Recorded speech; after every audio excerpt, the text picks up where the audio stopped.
ce mardi 8 août 2023. Comme je vous ai dit, la gouverneure Masuka est toujours au four et au moulin.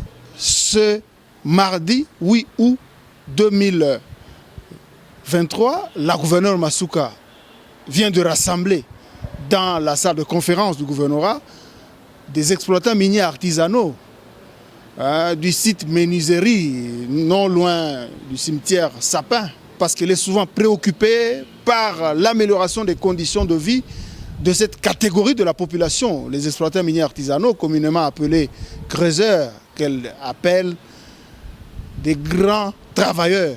C'est pour vous démontrer qu'elle est au four et au moulin. Elle ne peut pas céder à toute forme de distraction. Elle est là. Elle est à son poste de travail.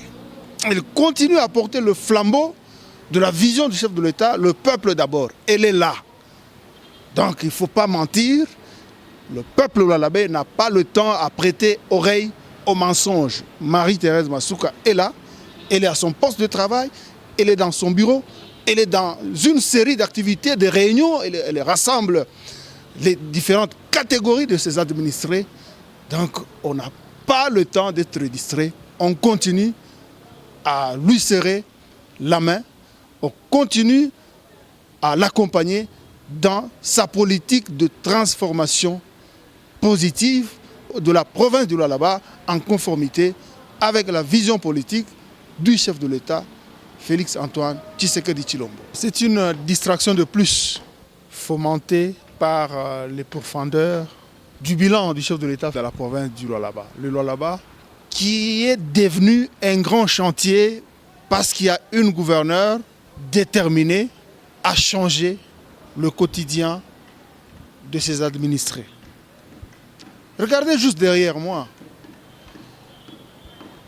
Les chantiers avancent avec une vitesse considérable. Il y a 2 immeubles qui poussent. Ce sont les bâtiments qui vont abriter quelques ministères qui évoluent pour l'instant dans des bureaux de location, ce qui constitue un grand manque à gagner pour le trésor de la province. C'est ce qui agite le camp de ces acteurs politiques connus, ces acteurs politiques qui ont tout tenté pour affaiblir le gouvernement du Lualaba actuel. Ça change dans tous les sens.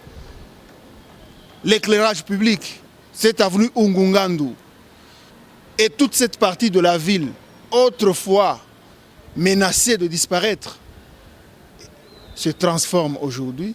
On se croirait dans un pays européen, mais nous sommes dans la province du Lualaba. Le travail acharné que cette femme d'exception abat nuit et jour dans le sens d'apporter un bilan positif. Nous sommes à la veille des élections. C'est une distraction de plus. Heureusement, le peuple lualabais, c'est un peuple suffisamment mature qui ne peut pas prêter oreille à n'importe quoi. C'est un chiffon. Moi, j'invite les instances judiciaires à se saisir d'office de ce faux et usage de faux.